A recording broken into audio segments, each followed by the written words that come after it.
belum ada mahasiswa. Nah, sehingga di situ kita lihat daftarnya Pak Taufik Lilo, kemudian course-nya teachers atau course creator. Artinya perannya di situ sebagai guru atau sebagai dosen. Nah, supaya mahasiswa bisa masuk, maka kita perlu mengatur cara masuknya. Nah, mengatur cara masuk, kita klik di enrollment methods. Sampai di sini sudah ketemu Bapak Ibu? Belum ya? Ya. Ya? Oke, saya ulangi sekali lagi. Ya. Jadi di sebelah kiri, kolom sebelah kiri itu ada setting ya Bu ya. Ya. Yang belum ketemu, mau angkat tangan yang belum ketemu. Iya, di mata kuliah tadi masih tetap posisi ya. Di mata kuliah Ibu. Ya.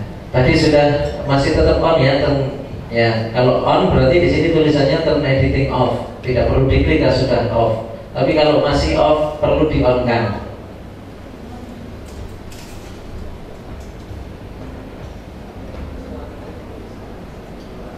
Oh, belum masuk mata kuliah.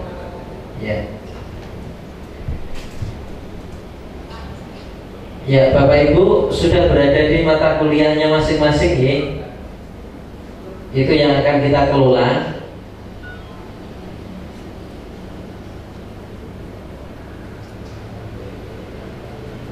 Ya. Yang sampun Ibu. Sudah ya, yang di sebelah kanan saya. Oh, bahasa Indonesia. Pengguna ya. Wah, ini perbedaan setting bahasa kadang-kadang juga bikin bingung. Oh. Ya, jadi users setelah kita klik, nah nanti akan keluar ada enroll users, ada enrollment methods, cara pendaftaran ya, bahasa Indonesia-nya. Ya, baik Bapak Ibu, kita klik di sini enrollment methods, kita klik, ya. Ya, kalau ini users, tadi kan sebelum diklik posisinya seperti ini Bu, penjelasan Bersani di layar itu. Kalau belum diklik users itu panahnya menghadap ke kanan. Setelah ini kita klik maka panahnya menghadap ke bawah. Di situ ada enroll users, ada enrollment method. Ya, mungkin bahasa Indonesia metode pendaftaran. Ya, sekarang kalau kita mau men-setting, mengatur cara mahasiswa masuk ke dalam ruang kuliah kita klik yang enrollment method. Kita klik. Ya, setelah diklik akan keluar ini tabel enrollment method. Sudah keluar belum Bapak Ibu? Sampun Pak Danang? Sampun Ji? Nah, itu Bapak Ibu, ada 3 dalam tabel itu cara pendaftaran enrollment methodnya. Ada guest access, ada manual enrollment, ada self enrollment. Nah, untuk memudahkan mahasiswa kita masuk ke dalam mata kuliah, maka self enrollment ini kita buat prioritas pertama. Caranya ini di panah. Kalau dia posisinya masih ada di paling bawah, maka kita klik panah ke atas. Nah, nanti akan berubah ke tengah, kemudian klik panah atas lagi, nanti posisinya paling atas seperti ini. Nah, ini kalau tadi sebelum saya klik kan posisinya ada di bawah sendiri biasanya. Nah, di sini. Ya, panah satu saja. Nah, tadi kan posisinya paling bawah begini. Self enrollment students. Ini sudah nggak ada panah ke bawah lagi karena bawahnya sudah nggak ada. Orang lo ngesor dewi, kira-kira gitu. Nah, kita naikkan, klik.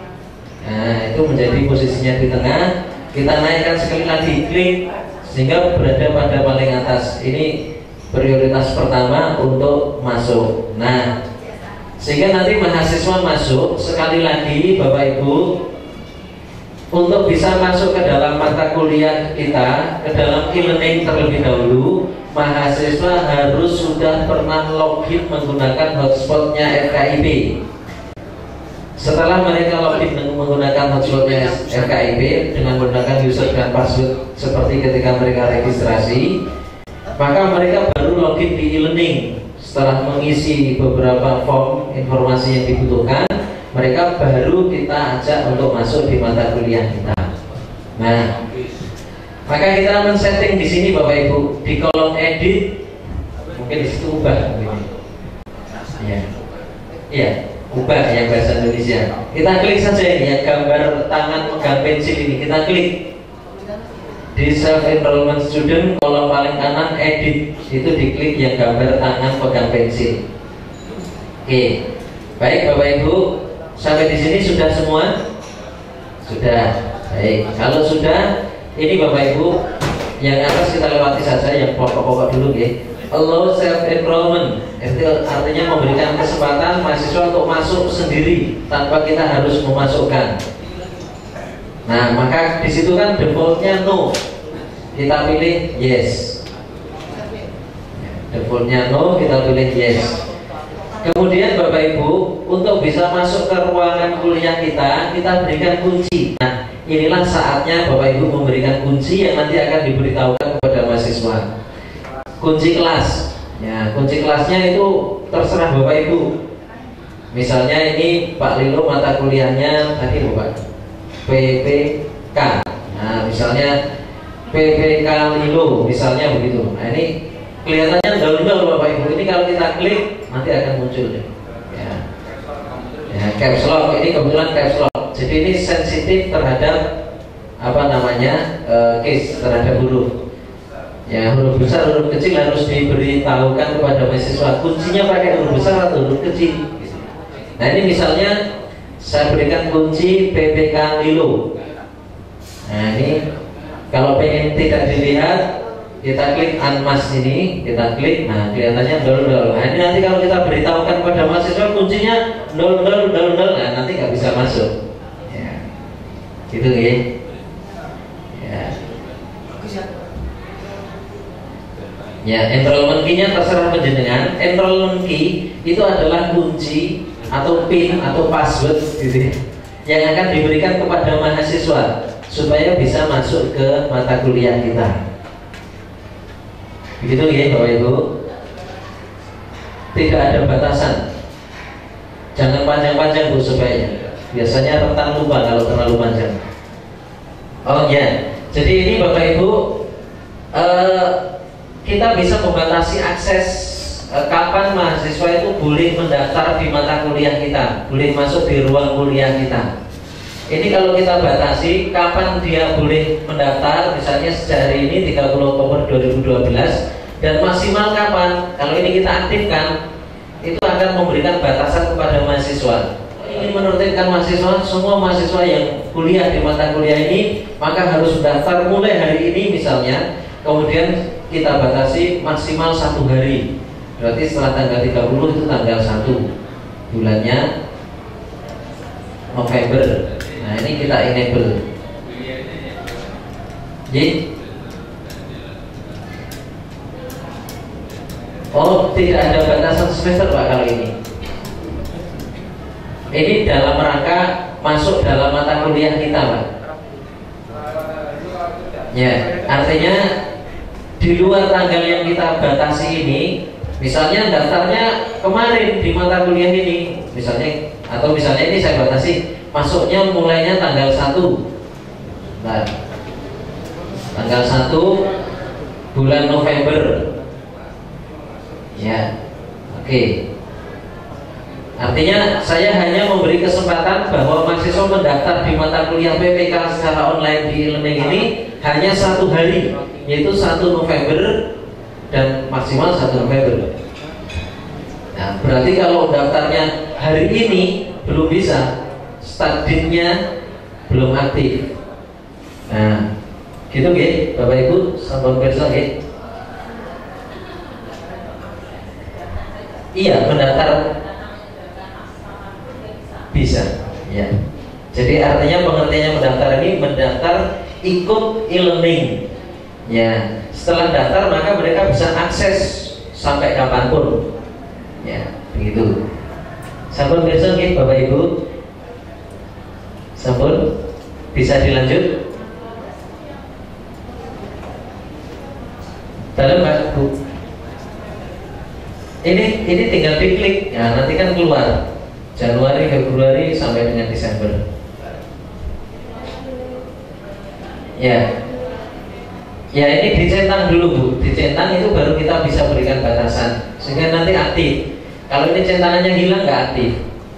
Nah, artinya kalau tidak diberi centang itu kita tidak memberikan batasan.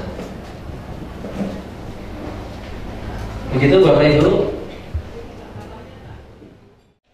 Nah, kemudian sampai ke tataran advance, insya Allah di UNS hanya baru di FKIP UNS, bagaimana mengimplementasikan pembelajaran berbasis virtual class. Jadi nanti di layar video Bapak Ibu, gambar Bapak Ibu itu terlihat di peserta didik, demikian juga slide-nya. Bapak Ibu menggerakkan slide, laptop di komputer peserta didik otomatis bergerak sendiri sambil menerangkan jalan gitu, kemudian slide bisa berganti secara otomatis, termasuk video, gambar dan lain sebagainya. Artinya ini bisa menjadi jembatan bagi Bapak Ibu manakala mengalami titik mobilitas yang sangat tinggi, kemudian sesuai dengan apa yang diutarakan Bu Nuno bahwa harus berkarakter, itu kan 16 pertemuan dan lain sebagainya, itu insya Allah dijembatani dengan itu bisa tercover. Nah, ini pimpinan mengharapkan di konsep yang lebih menjurus ke prodi Mas. Nah, oleh karena itu kita implementasikan e-learning ini ada di prodi, kita kembangkan di tingkat prodi. Nah, di tingkat prodi sekarang Bapak Ibu ladangnya sudah kita siapkan. Nah, alamatnya seperti ini, nama prodi misalkan biologi ya biologi, PPKN PLB BKK ya disesuaikan, PAP PTN dan seterusnya. Tinggal ditambahi garis miring /LMS. Nah ini tidak usah, seminimal mungkin, nanti tidak kelamaan Bu. Nah, LMS. Nah, target fakultas memang harapannya nanti akan muncul di prodi itu sebagai prodi yang mungkin LMS-nya jalan bagus dan lain sebagainya, untuk akhirnya bisa menjadi bahan perlombaan gitu ya, bahan kompetisi yang baik. Oke, kalau sudah kita lanjut. Nah, di sini tersedia kelompok kursus, yang satu semester 1 reguler sama semester 1 PTIK Simulek. Bapak Ibu pilih yang semester 1 reguler. Diklik dulu. Oh, yang tadi diklik dulu, maaf, ini berbagi profil Bu. Depan, Bapak Ibu klik depan dulu. Nah, depan. Kemudian pilih semester 1 reguler. Depan, Bu Nek, depan.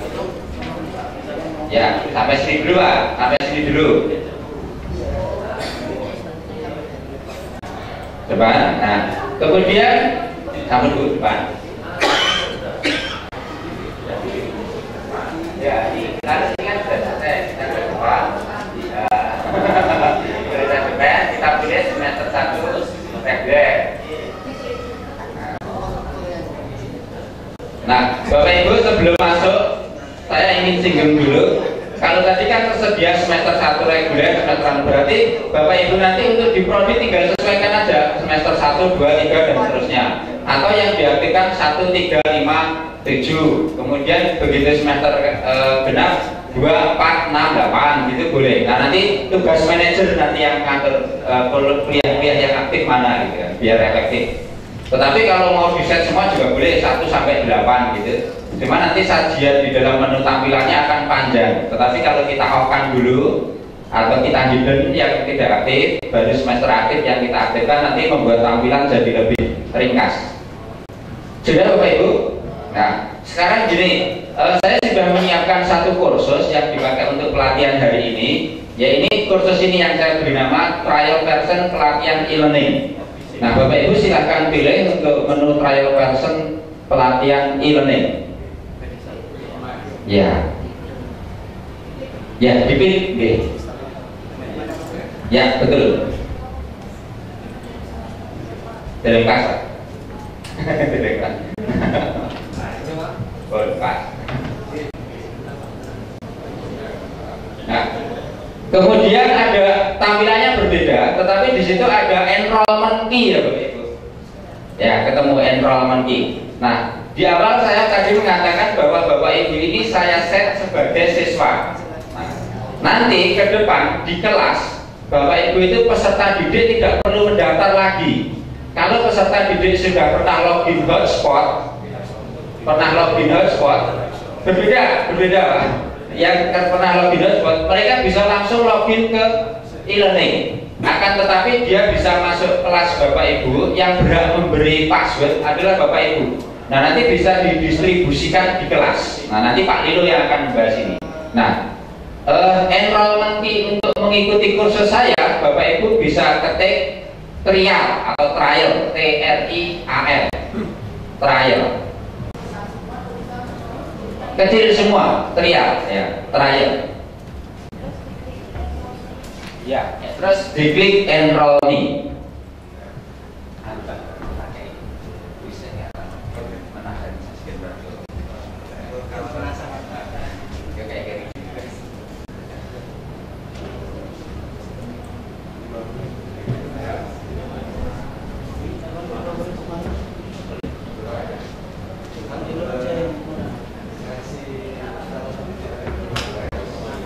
Nah, sudah Bapak Ibu?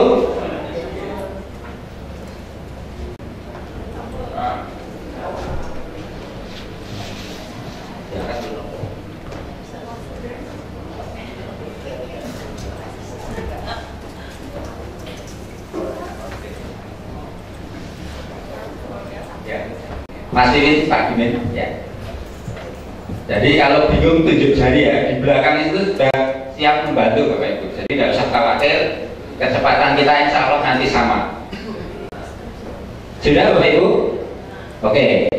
Nah, untuk materi saya adalah bagaimana mengimplementasikan kuis. Nah, kuis itu bisa dipakai untuk tes atau bisa untuk berlatih. Artinya kalau tes itu soal jawaban tidak kita munculkan, tetapi kalau berlatih dia bisa menjawab beberapa kali soal jawaban kita berikan. Harapannya dia bisa kita drill soal sebanyak mungkin, gitu kan.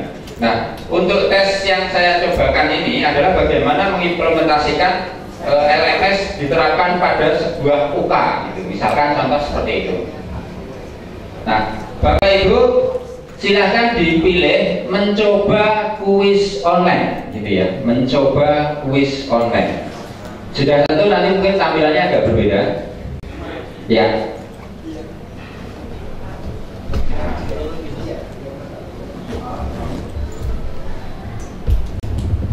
Nah, tidak jauh berbeda manakala Bapak Ibu mau menerapkan ujian yang sifatnya paper. Maka harus ada aturan kan. Nah, kemarin Pak Burman mengatakan bahwa kita memang tidak bisa menguji bahwa waktu kita menerapkan kuis online itu benar-benar si A yang jawab atau si B yang jawab, karena memang kita tidak pernah melihat kan. Nah, tetapi Bapak Ibu bisa membuat regulasi-regulasi untuk mempersempit bagaimana dia melakukan kecurangan. Nah, satu contoh ini Bapak Ibu, saya membuat aturan. Misalkan soal 50 butir, bobot tiap soal bernilai 2 dan tidak ada penalti. Jadi kerjakan semua. Nah, maksudnya gini, di dalam LMS ini dimungkinkan membuat penalti. Misalkan salah dikurangi, betul baru memiliki nilai berapa, itu bisa. Nah, kemudian regulasi yang kedua, waktu mengerjakan 30 menit. Nah, ini satu soalnya 50, waktunya hanya 30. Nah, peserta didik ini kan dimungkinkan untuk googling, mencari jawaban di internet, gitu kan. Nah, kalau googling atau searching, perhatikan waktu berjalan terus. Artinya untuk memungkinkan dia melakukan proses googling itu minimal sekali, karena nanti waktu berjalan dia harus berpikir cepat jawab, gitu. Kalau dia lambat atau dia mencari sumber yang lain, habis waktunya. Karena dalam sistem ini sudah kita set 30 menit saja. Nah, kemudian yang kedua, ini kita implementasikan, mestinya sudah ada komunikasi dulu antara mahasiswa dengan dosen. Kuis hanya dapat diakses tanggal 30 Oktober 2012 misal ini, tetapi kalau hari ini bisa ya 17.00 sampai 17.40. Nah, maksudnya begini Bapak Ibu, waktu mengerjakan kan 30 menit, dia hanya bisa diakses itu jam 5 sampai jam 5 lebih 40. Nah, asumsi kita itu kita memberi jeda 10 menit jika mempersiapkan segala hal lah, gitu kan.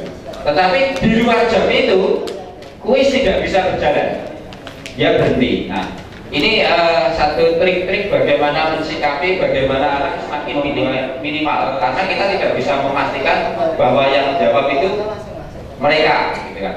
Tetapi hal-hal yang bersifat kuis online ini sudah menjadi sesuatu yang dilakukan baik nasional maupun internasional. Memang sekarang penerapan metode ujian modelnya seperti ini. Satu contoh sertifikasi guru UKG seperti ini. Nah, satu contoh lagi Microsoft, CCNA dan berbagai perusahaan besar, Google, Yahoo, saat ujian peserta di dalam tes melamar kerja dan lain sebagainya, dia melakukan mekanismenya menggunakan online. Nah, sedangkan nanti pada saat assessment review baru dia akan didatangkan, gitu ya. Itu pun bisa juga menggunakan mekanisme Skype, tidak harus datang langsung.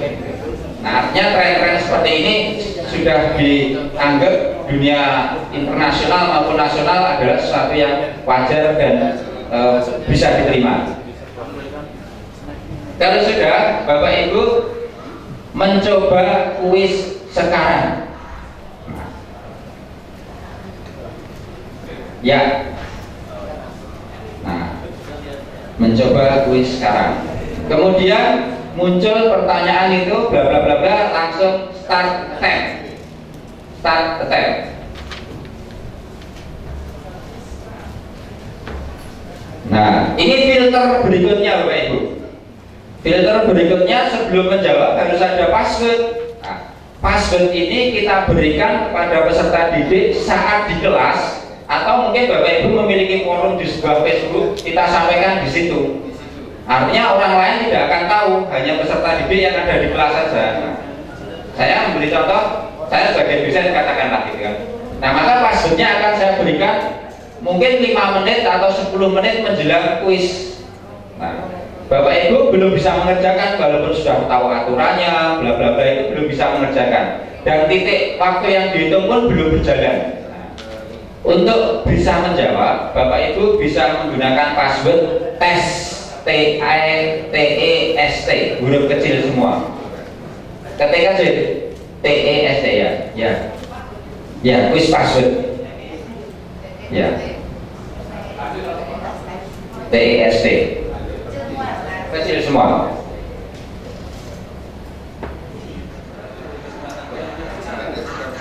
Asal aja. Ini kan. Nah, ya ini ada pertanyaan kok berbeda. Ini Bapak Ibu, soalnya yang saya munculkan ini, saya memiliki 60 soal, ya. Saya memiliki 60 soal yang dirandom. Saya pastikan antar kanan kiri tidak akan pernah sama. Nah, ini untuk menghindari bareng-bareng jajar tidak akan pernah sama. Nah, soal yang muncul akan berbeda satu dan lainnya. Bahkan ABCD-nya bunyi soal sama, ABCD-nya ini peletakannya akan berbeda. Misalkan tadi pilihan ini jawaban A itu berada di A, ini jawabannya ada di B. Kok komputer sebelah jawabannya ada di D? Memang bergonta-ganti.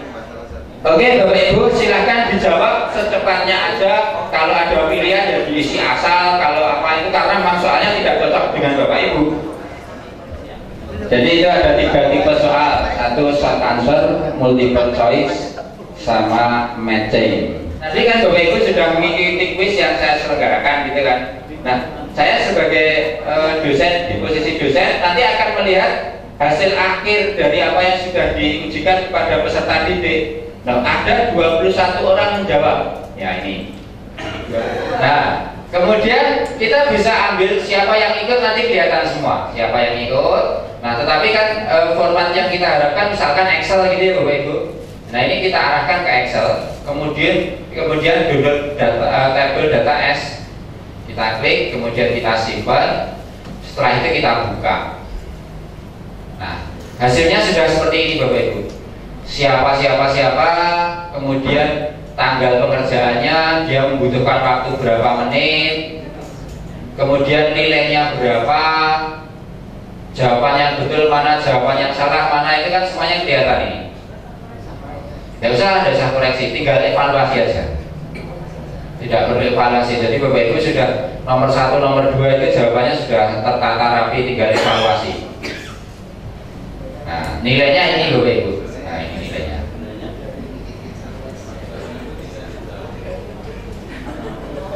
Bisa perbesar biar kelihatan. Nah, seperti ini contohnya. Misalkan Bu Rima gitu ya, Bu Rima gitu kan. Nah, dia hanya butuh waktu 13 menit, nilainya 27. Nah, ini jawaban ada yang skornya gitu kan. Nah, ini tadi memang belum saya set per soal itu nilainya berapa, bobot soalnya berapa belum saya set. Ada pertanyaan, kalau saya akuntansi, soalnya mungkin rumus-rumus gitu kan. Ada lagi kemarin pertanyaannya gini, Mas kalau saya bahasa Jawa, huruf Jawa kan nanti, soalnya bagaimana gitu kan. Nah, kalau akuntansi mungkin sudah ada pluginnya, tinggal nambah plugin. Tetapi manakala misalkan kita ketemu titik di mana di sistem komputer tidak bisa mensupport, semua yang kita wujudkan dalam soal itu bisa kita wujudkan dalam bentuk image. Jadi kita ubah gambar-gambar yang susah itu ke dalam bentuk JPG. Nah, nanti yang kita upload berupa file bentuk JPG sama. Jadi seperti bahasa Jawa kemarin kan pluginnya belum ketemu.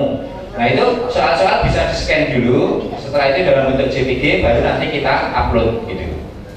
Bagaimana menyelenggarakan kelas virtual? Misalkan saya di Jakarta, saya ingin peserta didik ikut kelas saya gitu. Ada dua cara mekanismenya. Yang pertama, kalau di dalam satu ruangan tidak perlu bawa laptop banyak, cukup laptop satu dicorok ke LCD, kemudian laptopnya dikasih speaker yang besar. Nah, artinya yang lain nanti sambil mendengarkan itu bisa.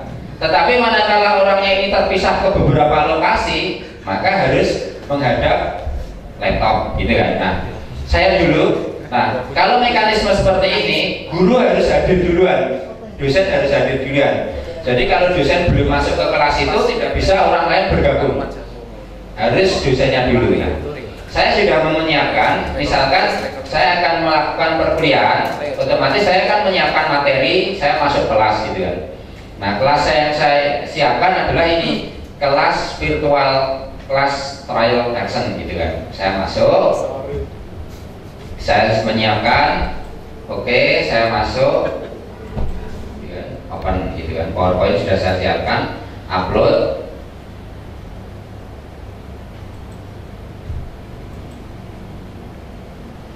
Tunggu sebentar, ini progres.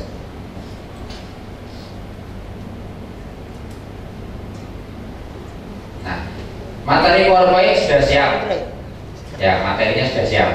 Kemudian saya ingin memperlihatkan diri saya. Ini gambar video gitu kan. Oke, saya publish. Dosen sekarang posisinya sudah siap di kelas.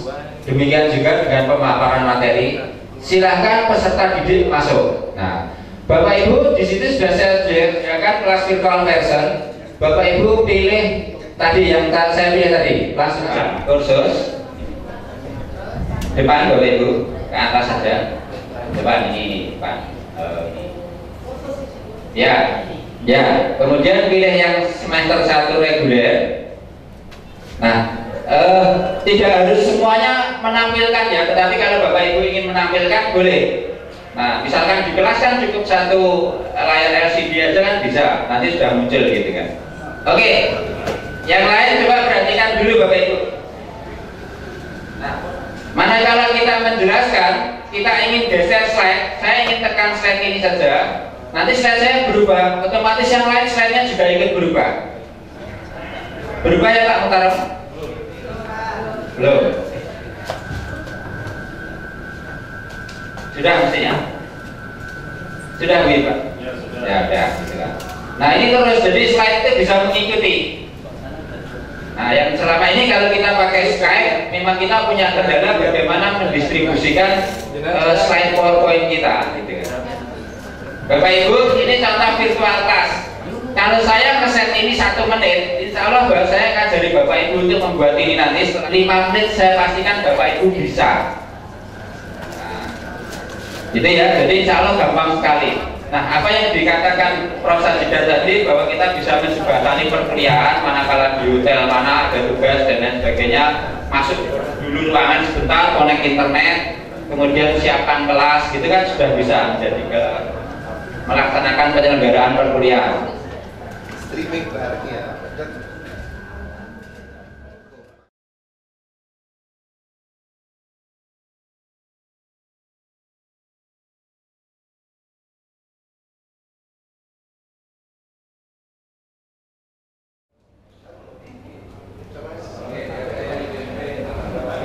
Ya, jadi untuk login di hotspotnya, untuk bisa akses di hotspotnya, Bapak Ibu menggunakan user dan password seperti EWMP. Nah, nanti kalau Bapak Ibu sudah login dengan menggunakan user dan password itu, termasuk juga nanti untuk e-learning. Tadi kami sampaikan bahwa e-learningnya kali ini kita berbasis di tingkat prodi, maka alamatnya sama seperti webnya prodi.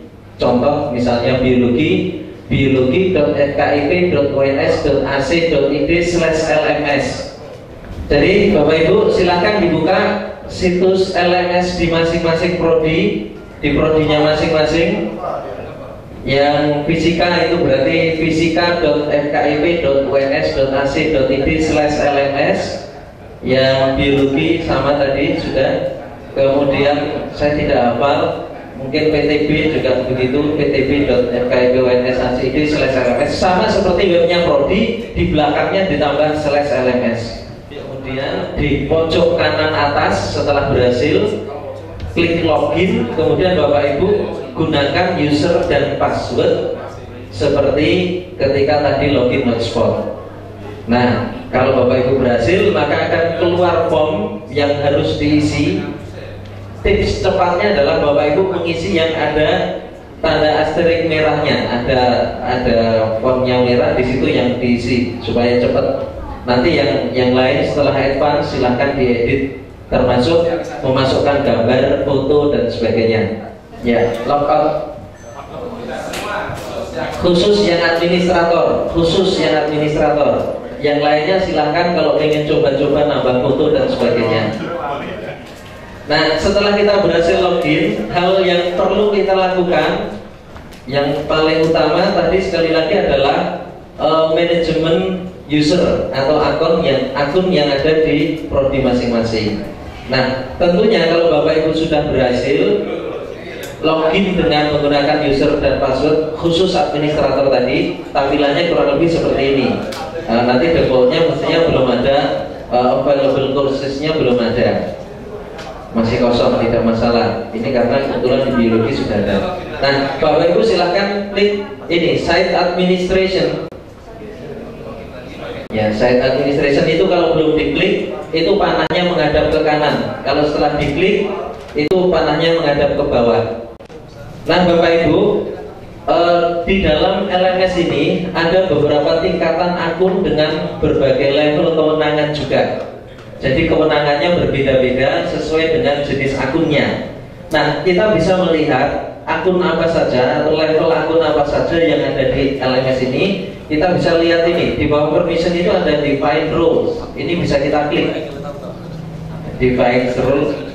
Bapak Ibu akan mengelola manager dan course creator serta student. Saya kira itu yang paling penting nanti. Ya, kewenangannya berbeda-beda. Kalau course creator itu nanti bisa membuat mata kuliah. Jadi Bapak Ibu, user yang sudah masuk atau akun yang sudah masuk ke sistem LMS ini tadi itu bisa diberi kewenangan sebagai apa? Apakah sebagai teacher saja, ataukah course creator, ataukah yang lain, ataukah manager? Ya, itu Bapak Ibu. Jadi setelah kita klik assign system roles, ya, itu akan muncul ini kotak yang di situ ada please choose a role to assign. Nah, yang sudah ada manager, kemudian ada course creator. Ya, sudah sampai di sini gitu Bapak Ibu. Nah, sekarang kita akan menunjuk. Jadi di bawah administrator kita akan menunjuk manajer. Nah, siapa kira-kira yang akan ditunjuk sebagai manajer? Silakan pilih salah satu teman yang tadi sudah sudah login. Setelah kita klik yang tadi manajer, itu di sebelah kanan, kotak sebelah kanan itu ada potential users. Ada potential users, artinya user-user yang ada di kotak sebelah kanan itu bisa kita tunjuk sebagai manajer karena tadi kita ngekliknya manajer. Nah, sehingga nanti kalau itu kita tunjuk, caranya kita klik di, misalnya ini ada Sulastri yang di contoh saya, Sulastri, Amalia, Hasanah, Yulia, Dia, dan seterusnya ini. Nanti kita klik salah satu, kemudian kita klik add. Nah, setelah kita klik add, maka dia akan masuk di sebelah kiri di existing users sebagai manager. Sabun ya. Nah, sekarang Bapak Ibu kita kembali ke assign system role. Tadi kan kita baru menunjuk manager. Nah, sekarang mestinya semua dosen yang hadir pada pagi hari ini itu nanti akan menjadi cross creator.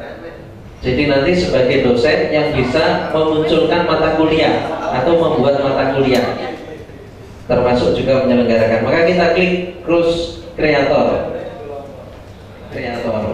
Nah, kalau sudah terlanjur bagaimana? Ya dibuang saja dari existing user sebagai cross creator. Ini kita keluarkan aja.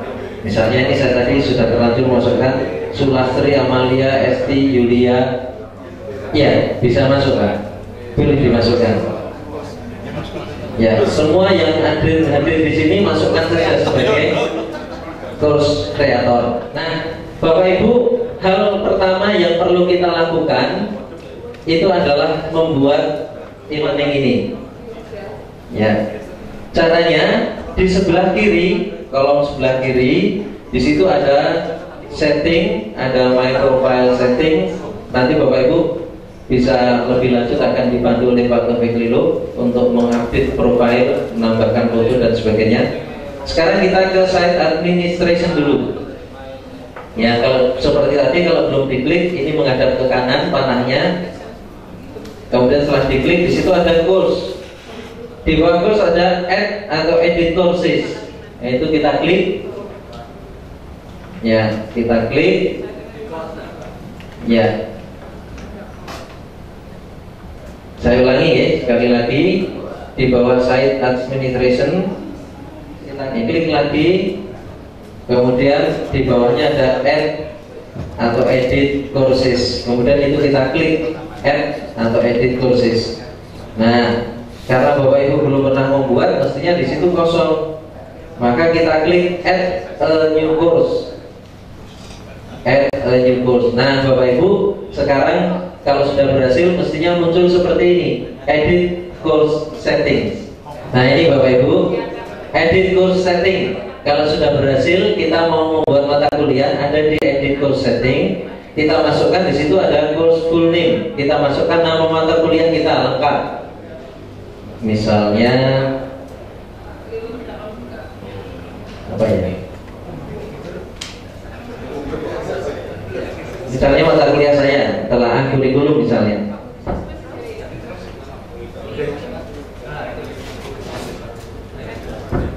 Ya, course full name itu masukkan nama mata kuliah lengkap. Kadang-kadang kita juga memerlukan ini course summary. Jadi ini deskripsi singkat dari mata kuliah kita. Biasanya di kontrak kuliah itu ada. Nah, kalau Bapak Ibu sudah punya filenya di kontrak kuliah, itu bisa di copy kemudian di paste di sini. Artinya tidak membatalkan proses yang akan kita laksanakan berikutnya. Di situ disediakan banyak pilihan, ada weekly format, ada topics format, ada social format dan sebagainya. Biasanya pengalaman kami, kita akan lebih mudah mengelola dengan topics format.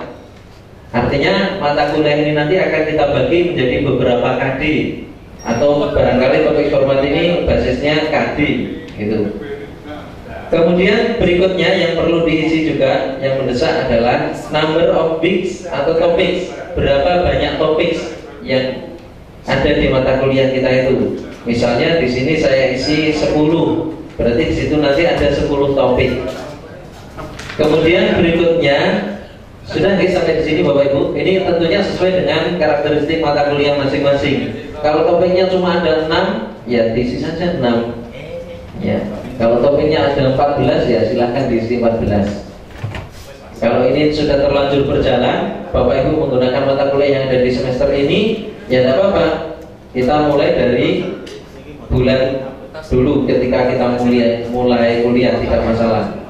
Ya, misalnya kita mulai sejak September tanggal misalnya 1 September boleh-boleh saja 2012. Karena ini sudah terlanjur berjalan mata kuliahnya. Dulu belum pakai e-learning, nah sekarang kita masukkan e-learning, tidak apa-apa. Atau kita mulai dari sekarang pun juga tidak masalah. Oke, kemudian Bapak Ibu, saya ingin isi yang akan bantu Bapak Ibu untuk cepatnya saja. Yang perlu kita juga batasi ini show activity reports. Nah ini biasanya kalau kita klik yes gitu ya, maka nanti aktivitas yang dilakukan baik oleh dosen oleh mahasiswa itu nanti akan kelihatan. Kemudian berikutnya maksimum upload size. Itu artinya ukuran maksimal yang bisa diupload oleh mahasiswa ketika mengumpulkan tugas. Ada kalanya kita meminta mahasiswa itu mengumpulkan tugas. Kalau harus membuat paper, kalau perkuliahan yang tradisional itu kan mereka mengumpulkan paper kira-kira satu mahasiswa 10 halaman, mahasiswanya ada 100, ada 1000 halaman, kita koreksi ke sana kemari kan berat Bapak Ibu. Nah, kita kumpulkan dalam bentuk soft copy atau file. Nah, besarnya file maksimal itu kita batasi di sini. Nah, ini defaultnya 8 MB. Bapak Ibu bisa kira-kira berapa gitu ya. Kalau misalnya mereka harus mengumpulkan dalam bentuk video misalnya, mahasiswa kita minta untuk mengumpulkan tugas dalam bentuk video. Nah, biasanya ukurannya lebih besar. Tapi kalau misalnya hanya cukup PDF saja, barangkali tidak perlu sampai harus 8 MB, mungkin 10 KB atau 50 KB sudah cukup. Baik Bapak Ibu, terus kemudian ke bawah lagi.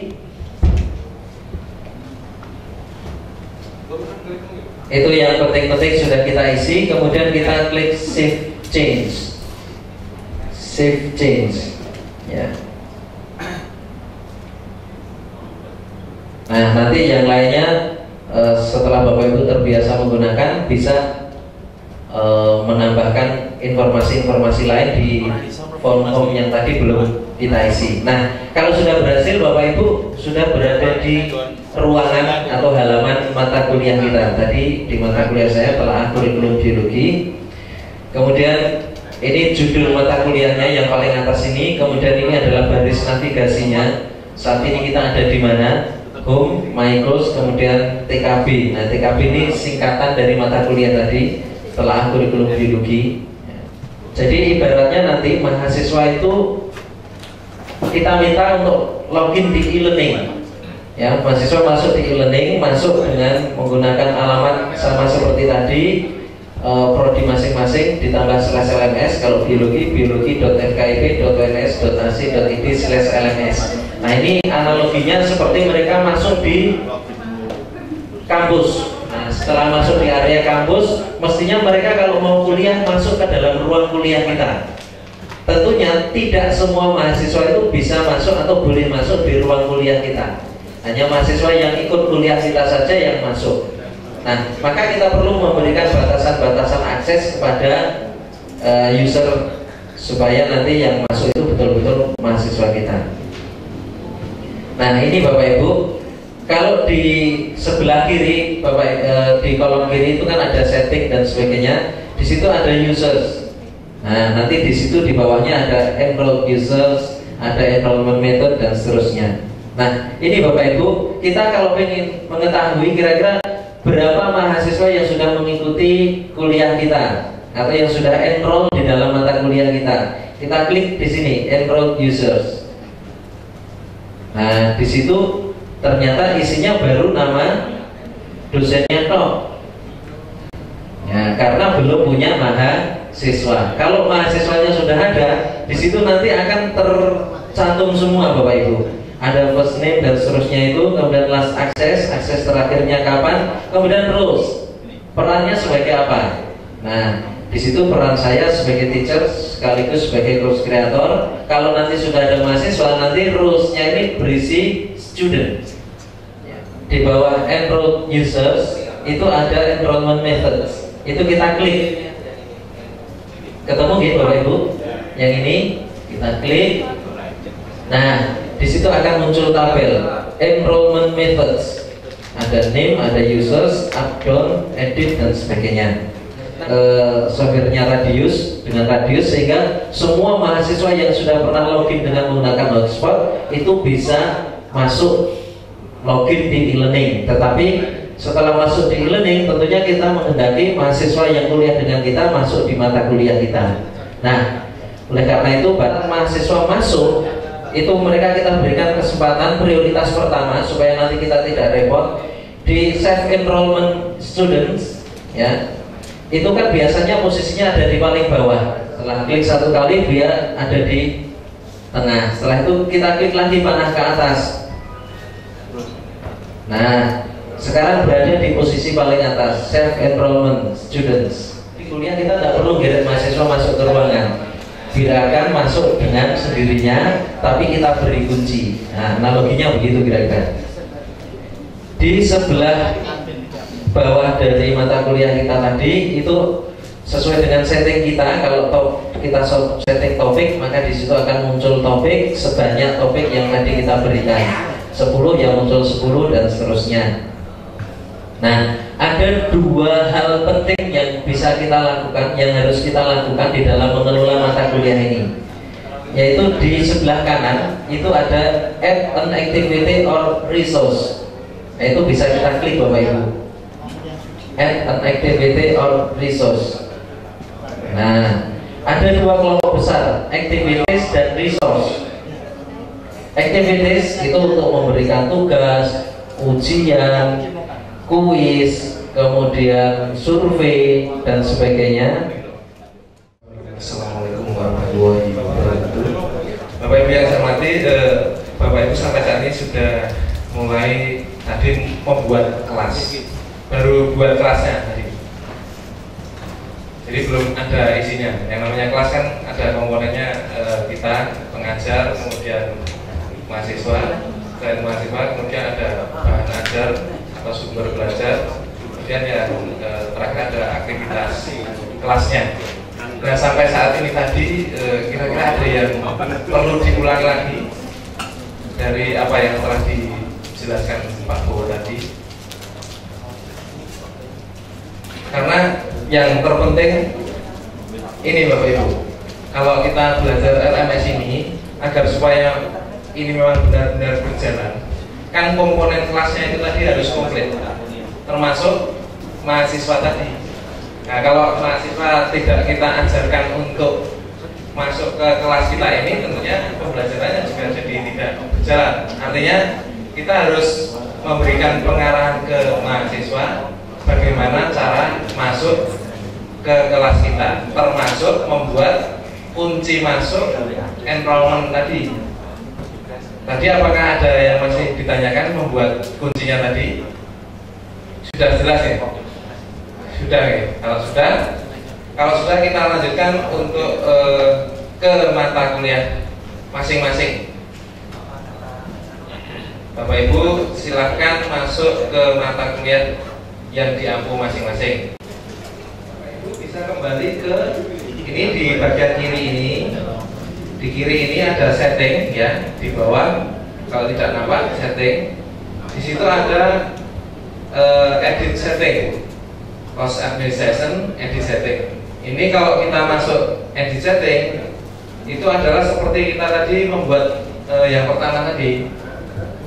Ini kita melakukan perubahan pada settingan kelas kita, termasuk namanya, singkatannya, maupun ini formatnya.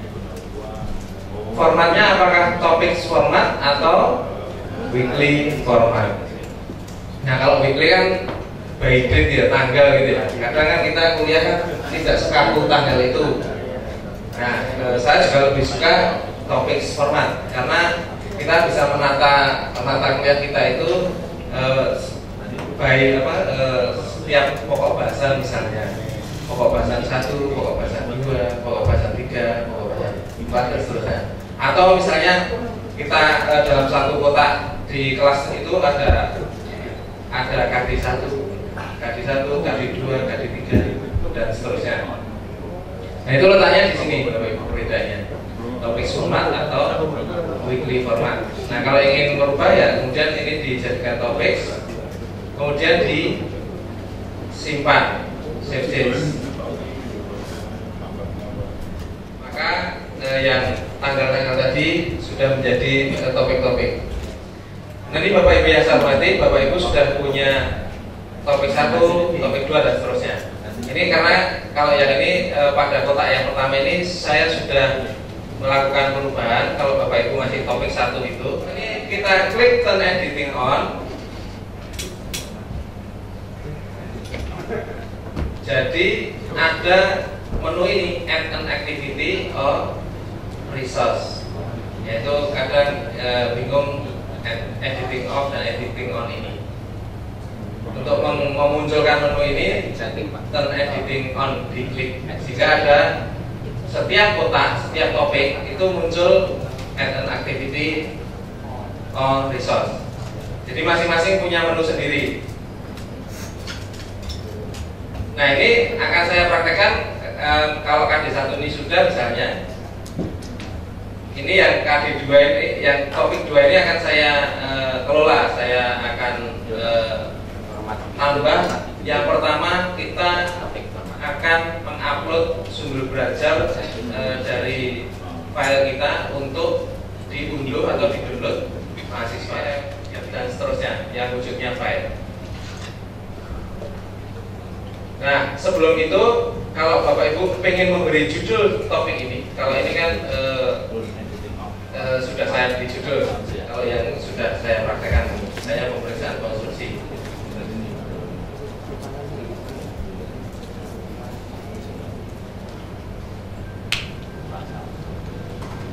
Bapak Ibu sudah seperti saya. Ini summary of topic. Kebetulan yang saya klik tadi di bagian topik 2. Bapak Ibu bisa topik manapun, ini hanya prakteknya saja. Nah, kalau ini use default section name ini tetap dicentang, maka judulnya topik tetap topik 2. Tapi kalau kita ingin memodifikasi centangnya ini kita hilangi. Centangnya ini kita hilangi, kita tulis. Karena ini topik 2 saya desain jadi KD2. Misalnya saya tulis KD2.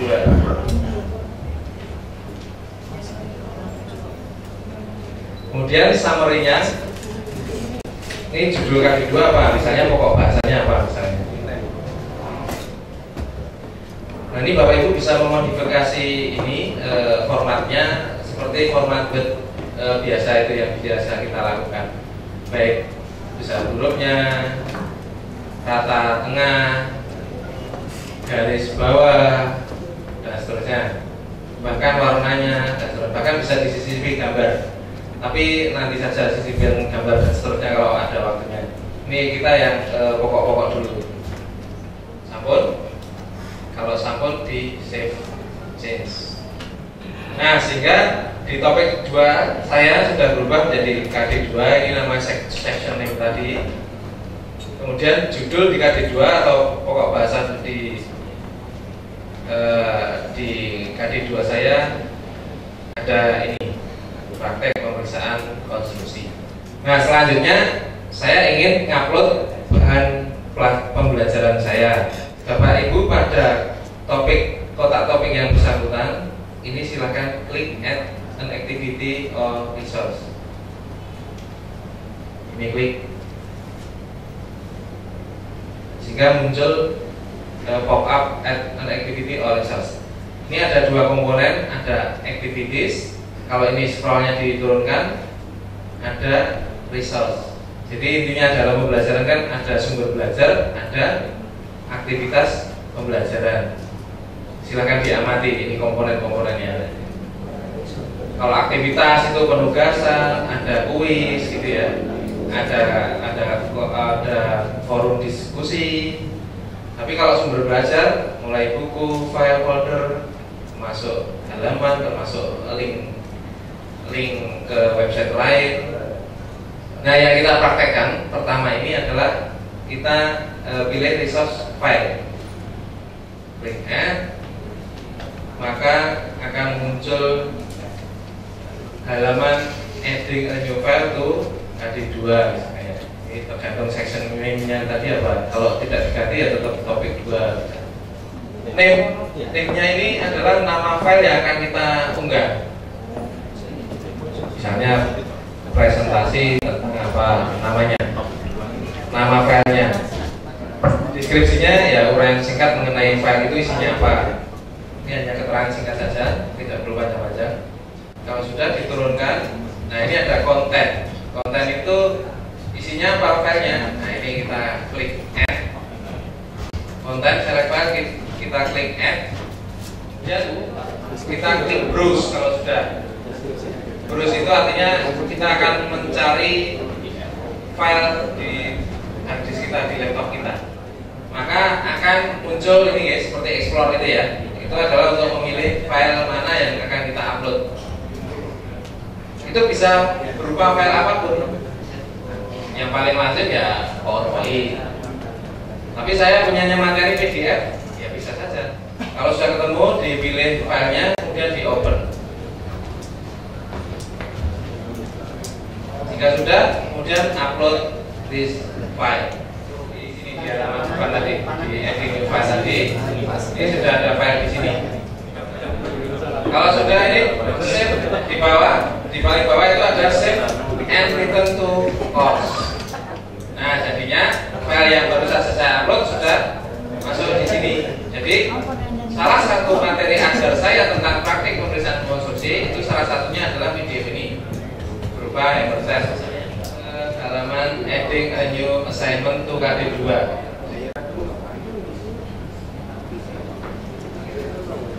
Nah ini tagihannya, nama tagihannya apa? Misalnya. Kemudian deskripsi ini biasanya diisi instruksi penugasannya.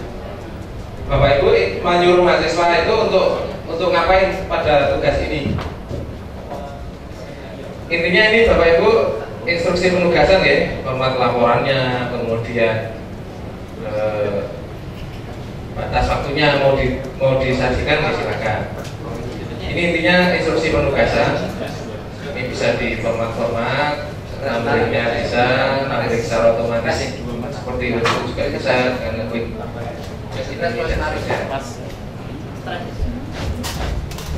Bla bla bla bla itu instruksi penugasannya.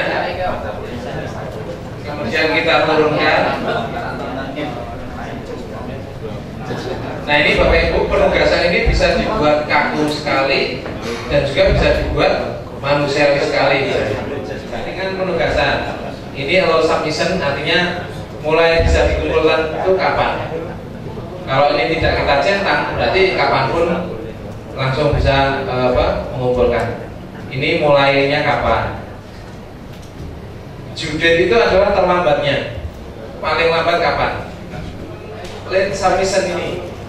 Ini jika no, berarti tidak dicegah gitu. Terlambat. Kalau ini kita yes, artinya ketika lewat tanggal ini, tanggal terlambat sudah tidak bisa kumpulin lagi. Jadi sudah tutup itu tempat uploadnya itu tutup. Mahasiswa sudah tidak bisa mengirimkan tugas lagi kalau sudah lewat tanggal ini. Kalau ini di yes, ini file submission berarti kalau kita yes berarti memang yang dikirimkan itu berupa file. Kemudian maksimum number of uploaded file, ini mahasiswa bisa mengirimkan berapa file. Ini bisa dipilih mulai angka 1 dan seterusnya. Jadi tidak hanya satu file saja, bisa beberapa file dikirimkan dalam penugasan ini. Kalau dipilih 5 ya bisa 5 file yang diupload, 2 dan seterusnya. Kemudian maksimum submission size file itu Bapak Ibu mau batasi berapa maksimumnya? Kalau ini 8 MB berarti mahasiswa kalau filenya lebih kecil dari 8 MB bisa ngirim.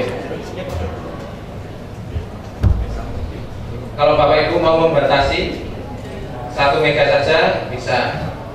Artinya biar tidak beladrah, filenya besar sekali. Submission comment. Nah ini kalau di yes, berarti mahasiswa diberi kesempatan selain file itu ada komentarnya.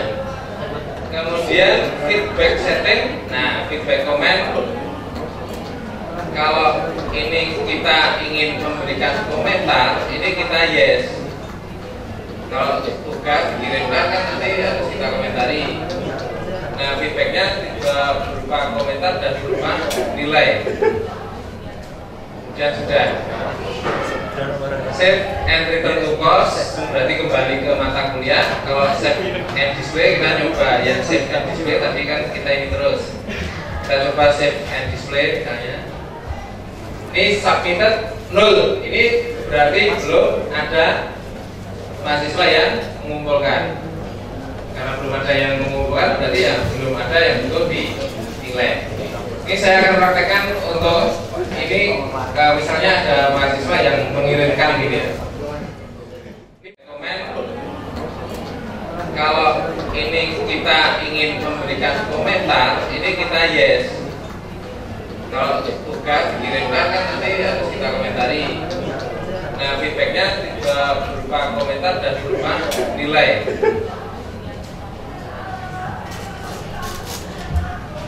Feedback comment yes. Karena mengapa harus kembali? Karena untuk kuis ini kan otoritasnya course creator atau otoritasnya dosen. Sedangkan Bapak Ibu tadi masuk ke PTIK tadi hanya sebatas sebagai siswa.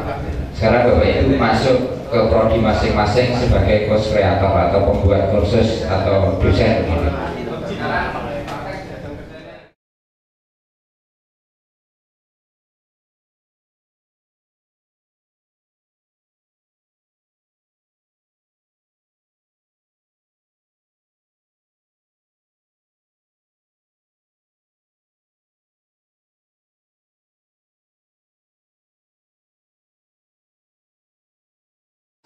Ke salah satu kursus atau kursus yang Bapak Ibu buat waktu materi Pak Lilo Pak Bowo tadi.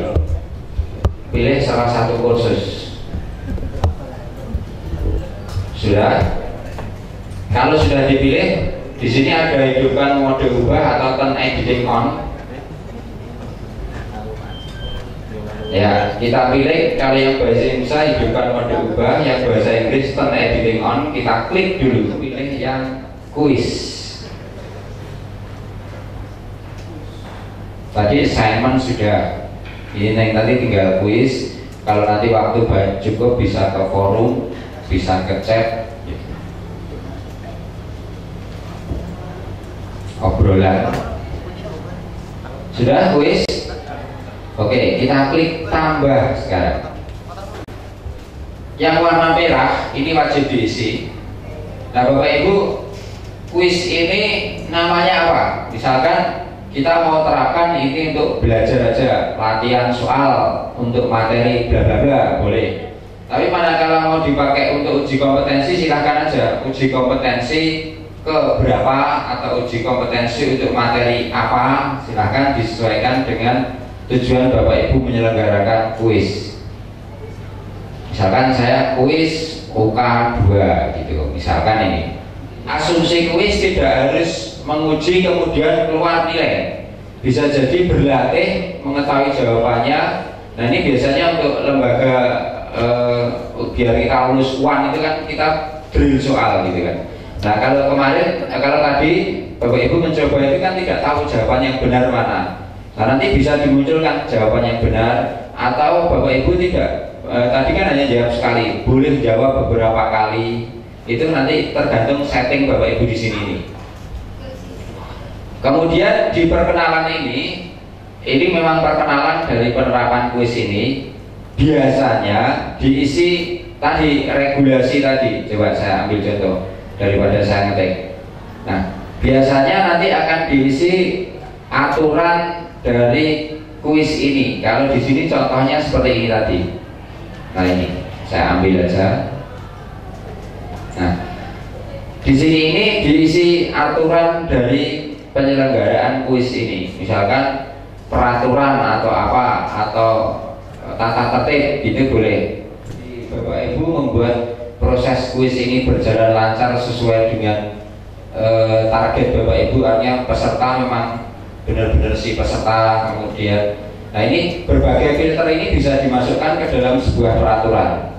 Nah yang tahu persis nanti kira-kira ini bisa maksimal ya tentu Bapak Ibu sendiri di awal di halaman kursus. Tetapi kalau memang misalkan tampil seperti ini membuat penuh saja, itu ya tidak usah dicetak. Berarti nanti munculnya di saat menjelang start time mulai menjawab. Tetapi kalau ingin muncul lebih awal dicetak saja. Aturan waktu ini bisa diterapkan. Nah, kuis dimulai, kemudian kuis diakhiri, ini bisa diaktifkan dengan harapan peserta itu melaksanakan kuis hanya pada jam-jam dan waktu tertentu aja. Artinya mereka biar fokus. Nah seperti tadi saya memberi regulasi kuis hanya dapat diakses tanggal 30 Oktober 2012 Senin pukul 11 sampai 11.30. Nah artinya di luar jam ini nggak bisa Bapak Ibu.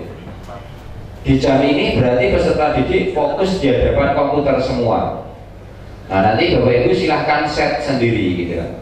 Nah untuk berlatih Bapak Ibu buat aja jeda jamnya itu saat kita ini mencoba kuis.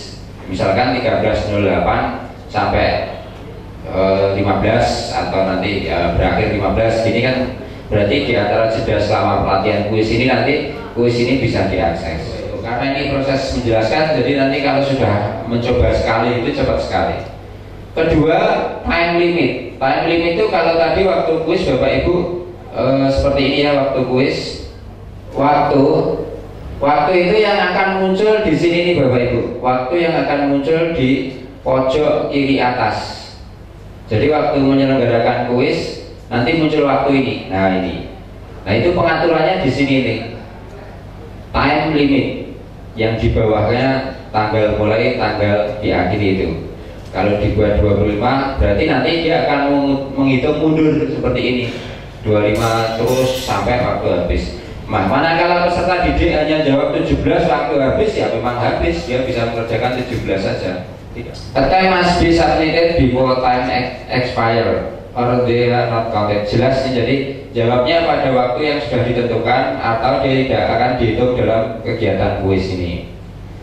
Nilai sekarang masuk ke nilai percobaan menjawab. Nah ini tadi di awal saya mengatakan bahwa kuis ini tidak semata-mata hanya untuk uji kompetensi, tetapi bisa dipakai untuk belajar dari soal sebanyak mungkin, sekaligus nanti diberi jawabannya, sekaligus diberi feedback gitu kan. Misalkan feedbacknya ada ibu kota Jakarta, ibu kota Indonesia, jawabannya kan Jakarta, tapi pilihan ABCD-nya misalkan Jakarta, Semarang, Surabaya. Nah manakala dia menjawab Semarang, ini kan salah, nanti diberi feedback Semarang ibu kota Jawa Tengah gitu. Artinya waktu kita memberi satu soal, sebenarnya dia bisa belajar 3 kota sekaligus. Itu nanti bisa menerapkan feedback. Nah kalau modelnya seperti itu, tujuannya untuk membuat peserta titik belajar soal bisa dipilih tidak terbatas, bisa jawab berapa kali. Nah kalau sampel yang Bapak Ibu coba tadi pagi itu hanya jawab sekali, saya pilih 1 kali. Nah kalau dipilih 1 kali, metode penilaiannya otomatis diambil nilai yang tertinggi karena hanya 1. Tetapi Bapak Ibu misalkan biar peserta didik itu mencoba kuis berulang kali, nanti saya ambil nilai tertinggi, boleh. Kita buat aturan aja, boleh menjawab 3 kali, nanti diambil nilai tertinggi atau nilai rata-rata atau jawaban pertama atau jawaban terakhir gitu kan. Kalau jawaban pertama terakhir ya dibuat 2 aja. Nanti kalau ada pilihan ketiga, jawaban terakhir yang tengah kan tidak dipakai. Nah ini contohnya, saya setting 1 aja. Ini Bapak Ibu yang membuat antara satu dan lainnya bisa berbeda. Butir soal nomor 1 dan seterusnya. Shuffle randomly. Kemudian new page. Kalau tadi waktu saya memberikan kuis satu halaman kan 4 pertanyaan. Nah Bapak Ibu ini bisa atur, bisa jadi kan nanti karakteristik soal tiap-tiap program studi kan berbeda-beda. Misalkan kimia itu mungkin harus ada image reaksi kimia banyak sekali, suruh apa gitu. Berarti mungkin Bapak Ibu satu halaman muncul satu saja boleh. Karena nanti mungkin di dalam soal itu banyak image gitu kan. Nah, tetapi kalau dimunculkan 4 bagaimana? Ya bisa, cuma nanti scrollnya itu harus turun banyak, agak banyak gitu kan. Nah ini tergantung Bapak Ibu karakter soalnya itu apakah panjang-panjang atau pendek-pendek. Kalau sekedar pendek mau dimunculkan satu halaman 5 ya silakan saja. Sample within question. Tadi saya mengatakan bahwa nanti ABC-nya aja bisa murak-marik, bisa pindah-pindah. Sama-sama muncul pertanyaannya di tempat saya. ABC-nya nomor 1 itu Jakarta, nomor 2 Semarang, nomor 3 Surabaya. Tapi di tempat tetangga saya itu nomor 1 Semarang dulu, baru Jakarta, Surabaya. Ini tinggal pilih aja, ya gitu aja. Jadi misalkan soal bla bla bla bla, jawabannya apa? Kalau dia jawab A, B, C, D, fatal. Tetapi kalau jawab bunyi jawabannya bisa jadi benar. Untuk review quiz, ada banyak opsi. Saya ambil sampel aja. Kalau yang Bapak Ibu coba tadi pagi itu hanya seperti ini. Jadi yang saya centang hanya 3 bagian. Pertama, the attempt, bisa menjawab ya. Kemudian tanda, tertandai. Kemudian overall feedback. Tapi overall feedback pun tidak diberi juga bisa. Yang penting tanda sama the attempt. Nah, kemudian kalau Bapak Ibu ingin membuat spesifik feedback itu begini Bapak Ibu. Setiap soal itu kan tadi saya memberi contoh, misalkan ibu kota Indonesia adalah Jakarta. Nah, satu soal diberi feedback, ada Semarang, ada Surabaya. Feedbacknya kalau dia menjawab Semarang, bunyi feedbacknya Semarang adalah ibu kota Jawa Tengah. Kalau dia menjawab Surabaya, feedbacknya Surabaya adalah ibu kota Jawa Timur. Walaupun jawabannya A gitu kan. Nah ini spesifik feedback. Kalau general feedback yang diberikan pada akhir untuk semuanya. Sedangkan Bapak Ibu kalau ingin mencentang biar jawabannya nanti muncul, ini centang aja right answer. Nah nanti akan muncul jawaban-jawaban yang benar, sehingga ini bisa dipakai untuk berlatih.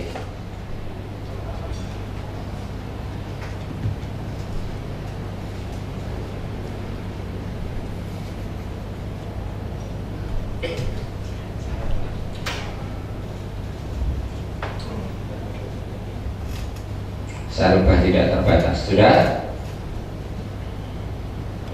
So user picture mau menampilkan tampilan pengguna, kita lewati aja. Nah penilaian, kalau Bapak Ibu misalkan nilainya itu nanti nilai tertinggi 100, berarti kita bisa buat desimalnya 3 atau 4 gitu, biar nanti ada koma dan seterusnya itu. Terus nah yang ini Bapak Ibu, yang password, require password. Bapak Ibu waktu masuk tadi kan harus mengetik password TEST, tes. Nah di sini inilah letak pemberian password. Jadi meminimalisir, misalkan nanti ikut kuis saya, walaupun ini kan semua sudah terenroll gitu kan, sudah siswa semua. Tapi hanya siswa yang memiliki password yang bisa mengikuti kuis, biasanya dalam satu kelas. Ini ditaruh di sini ini. Kalau Bapak Ibu mau pakai password. Nah sekarang ini overall feedback dari sambungannya pilihan-pilihan ini tadi. Overall feedback adalah feedback dari hasil akhir sebuah penilaian kuis. Misalkan Bapak Ibu ternyata ada siswa yang nilainya 100% benar. Nah Bapak Ibu itu mau kasih feedback apa? Selamat Anda benar semua atau apa gitu terserah. Selamat Anda lulus dan benar semua. Ini kata-kata untuk peserta didik yang mengikuti kuis dengan skor maksimal. Nah, kalau yang 70 sampai 100 misalkan, mohon maaf, 60 sampai 100 katakanlah lulus Mas keterangannya. 60 sampai 100 ditaruh di sini aja Bapak Ibu. Ketik 60. Maka skor 60 sampai 99 itu dia akan memiliki feedback apa? Misalkan lulus gitu kan. Kalau grade 1 sampai dengan 60 kan berarti sampai dengan 59 ya. Itu bisa diberi keterangan gagal, itu juga boleh. Atau remedi, itu juga boleh. Nah, artinya untuk membuat jeda atau skala-skala penilaian ini tidak harus 1, 60, kemudian 100. Bapak Ibu, ini kan banyak option. Mulai skor 10 nanti ucapannya apa, skor 100 berapa, 90 berapa, dan seterusnya. Yang penting dalam pengisian ini tidak boleh angka 0. Kalau 0 nanti tidak bisa.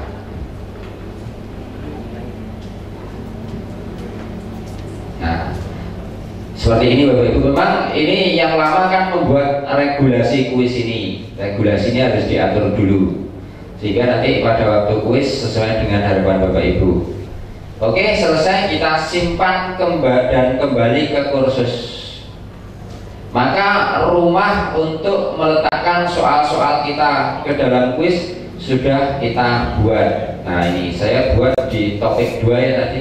Nah, ini baru rumahnya. Sekarang tinggal mengisi soal.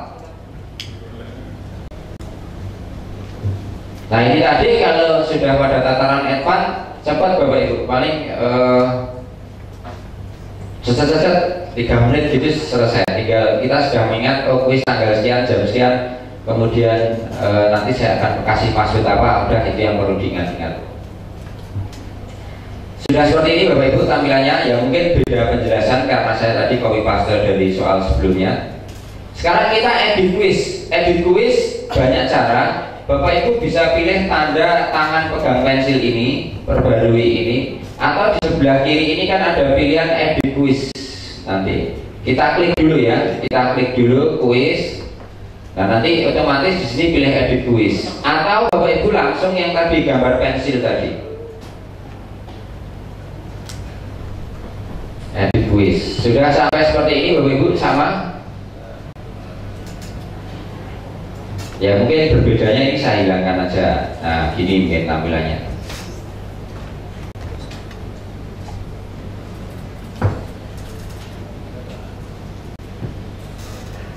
Ya Mas bantuan, pokoknya tunjuk jari aja Pak. Ini yang satu Pak Agus, atau yang satu sini.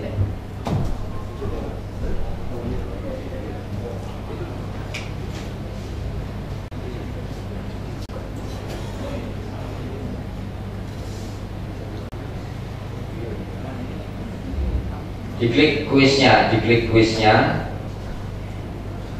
ya, edit quiz, atau edit quiznya dari samping sini juga boleh. Begitu kita klik rumah quiz tadi, nanti Bapak Ibu tinggal pilih edit quiz.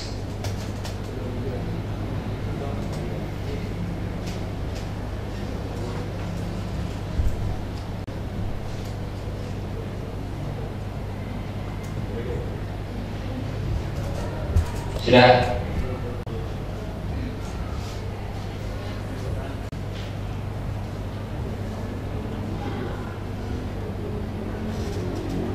Yang penting ada ini, add question sama add random question.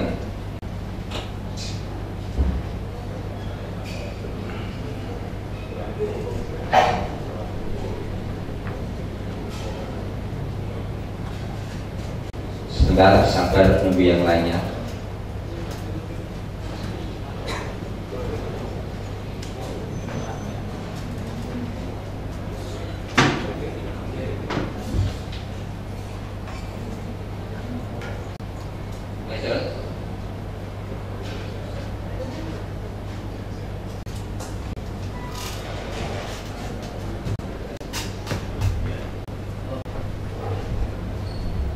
Pak Wi.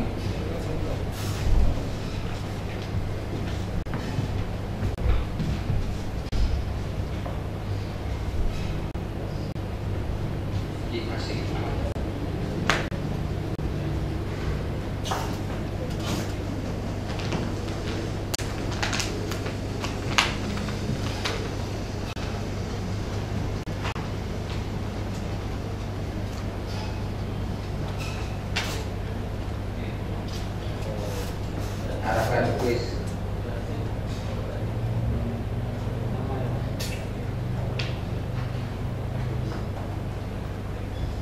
Belum bersih mas, kuis ya di tempat nih Pak. Ya, privat dulu Pak, tenang aja Pak. Oke, yang lain coba. Sekarang Bapak Ibu kan tadi sudah saya terangkan bahwa nanti Bapak Ibu bisa impor dari library soal yang mungkin Bapak Ibu sudah miliki. Akan tetapi sebelum masuk ke wilayah itu minimal Bapak Ibu pernah mencoba bagaimana kalau membuat manual dulu. Nah, Bapak Ibu bisa pilih add question. Nah ini berhenti dulu add question. Sesuai dengan apa yang sudah menjadi bahan percobaan tadi pagi, kita baru mencoba yang short answer, kemudian matching, sama multiple choice. Nah, akan tetapi sebenarnya tersedia banyak Bapak Ibu. Ada IC, kemudian ada embedded answer, ada calculated simple, dan saya pun belum mencoba semua. True false saya sudah coba, short answer sudah, IC saya sudah.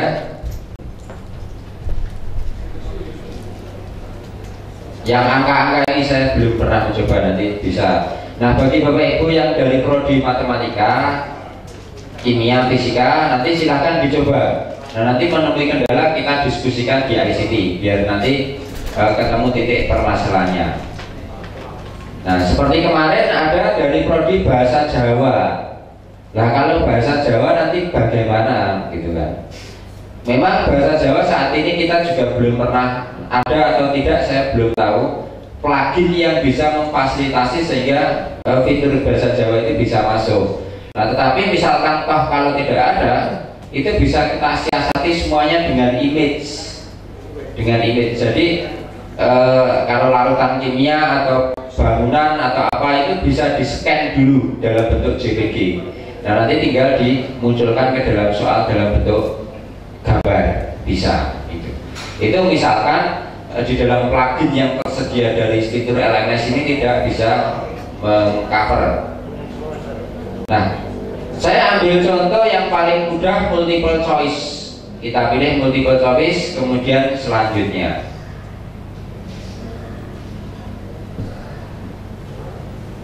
Kalau satu-satu seperti ini memang nanti lama, tapi setidaknya kita mencoba satu dulu. Nanti baru saya bantu bagaimana biar cepat dengan cara impor gitu ya.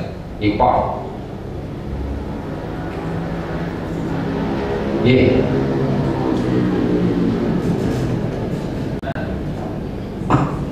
Tidak bisa disimpan. Berarti ada yang masih merah atau mungkin tertulis 0 grade-nya.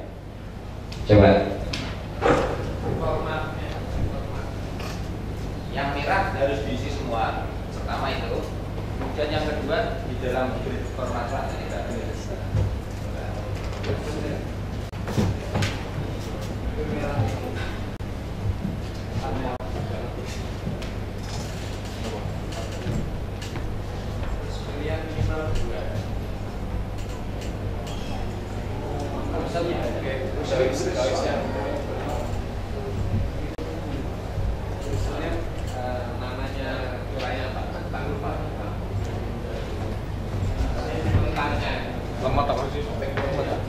Jangan tak.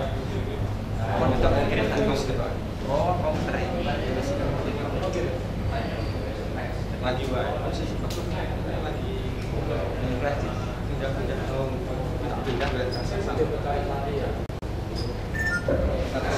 Jadi kalau ketemu LMS ada warna merah itu hukumnya harus diisi.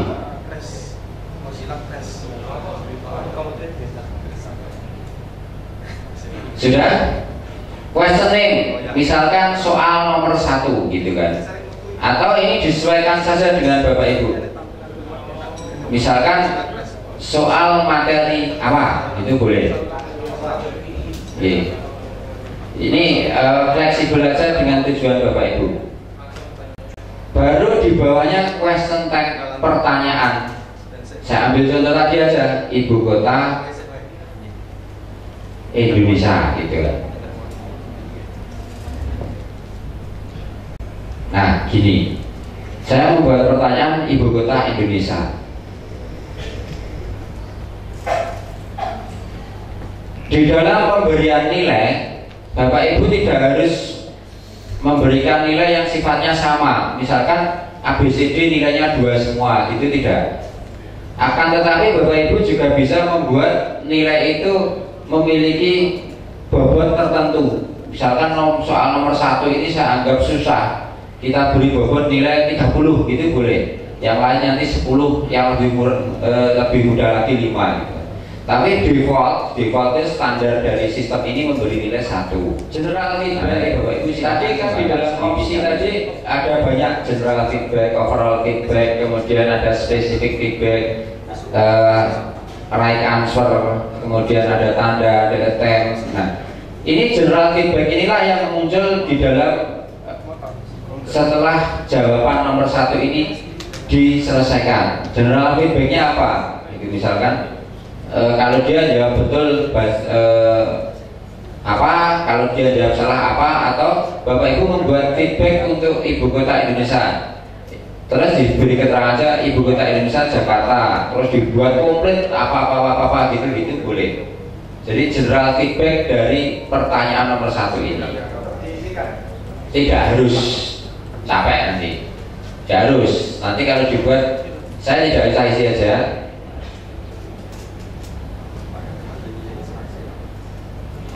Kemudian memang pada umumnya ABCD, akan tetapi number the choice ini bisa diganti dengan 1, 2, 3 atau III. Tapi yang umum di tempat ujian selama ini kita temui berupa ABCD, maka Bapak Ibu bisa tentukan misalkan ABCD.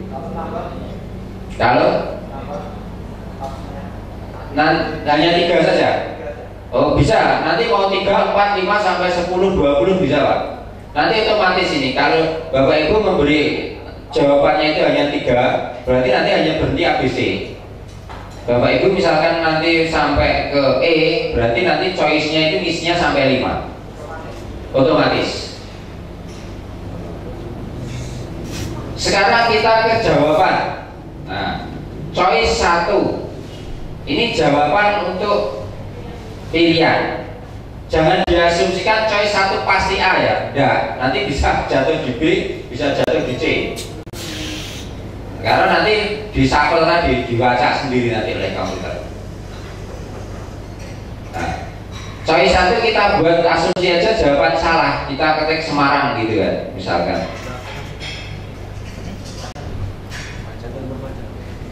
Choice 1 kita pilih Semarang. Ini kan jawabannya salah Bapak Ibu.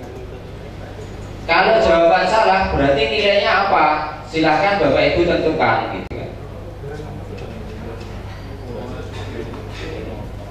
Ya, great. Nah, Bapak Ibu untuk POK, untuk PLB, untuk PKH, kadang jawaban-jawaban itu bernilai benar semua, tetapi bobot nilainya kan beda-beda. Nah, itu bisa dibuat di sini ini. Artinya dia ini jawab A ya benar, jawab B ya benar, jawab C ya benar, jawab D ya benar. Tetapi memiliki bobot nilai yang berbeda-beda. Ini bisa diterapkan di sini. Tetapi kalau Bapak Ibu ingin menerapkan salah ya salah, ya itu dibuat mutlak aja, berarti tidak ada. Bahkan Bapak Ibu terapkan penalti, salah dikurangi, boleh. Pilih yang minus itu. Jadi salah penalti, kejem pokoknya, itu ya boleh. Tapi Bapak Ibu mau terapkan salah ya salah saja, itu ya tidak ada. Atau kalau tes psikologi itu kan biasanya boleh jawab semuanya, dan semuanya mungkin bisa dikatakan benar, tetapi nilai dari tiap opsi itu memiliki bobot berbeda-beda, ya ini tinggal tentukan pembobotannya di sini ini.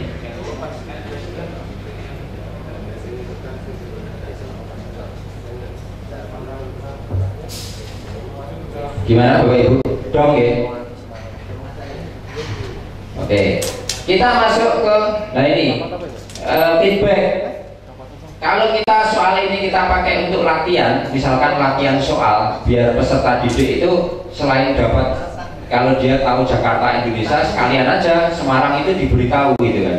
Nah ini Bapak Ibu bisa kasih feedback, Semarang itu ibu kota Jawa Tengah.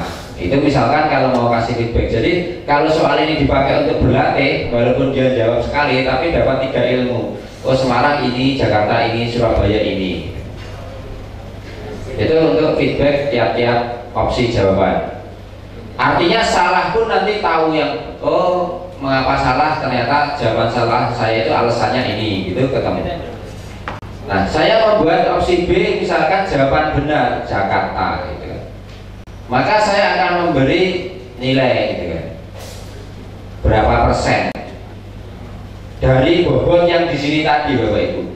Kita akan membobot, katakanlah tadi saya bobot 10 atau saya bobot ini ya 10 ya. Nah dari 10 itu dinilai berapa persen? Kalau Jakarta benar saya nilai 100% gitu. Berarti nilainya 10 mutlak. Nah ini pembobotan. Tetap pembobotan tadi tidak bisa keluar dari mark paling tinggi default mark tadi ya. Kalau kita isi 10 ya persentase dari pembobotan itu ya hanya mencapai maksimal dari nilai 10 itu.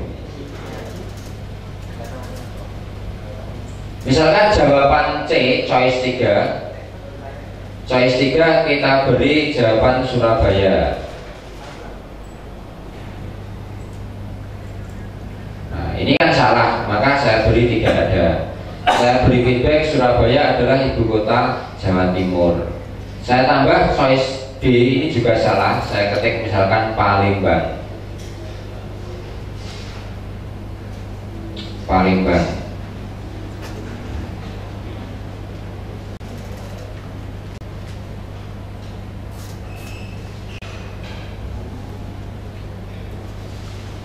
Khusus untuk multiple choice atau menjawab yang berulang kali, Bapak Ibu bisa terapkan yang bawah. Kalau kita tarik ke bawah lagi, itu dengan penalti ini dimunculkan bisa untuk jawaban yang berulang-ulang.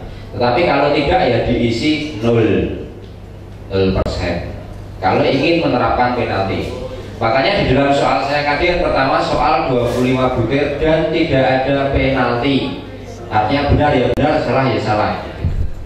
Tapi kalau memang ada regulasi penalti ya harus dimunculkan, sehingga nanti waktu menjawab soal kuis selesai, oh saya benar 5 kok nilainya hanya sekian, ternyata dia tidak tahu yang salah itu kena penalti. Ini biasanya SNPTN itu loh Bapak Ibu, salah dikurangi. Nah, tadi ada pertanyaan kalau choice-nya lebih dari 5. Nah Bapak Ibu bisa klik ini blank for 3 more choices. Nah berarti nanti akan menambah choice terus. Kalau kurang tambah lagi. Nanti opsi A, B, C, D akan menyesuaikan sendiri. Oke, selesai Bapak Ibu. Satu aja dulu. Simpan perubahan, ini terakhir.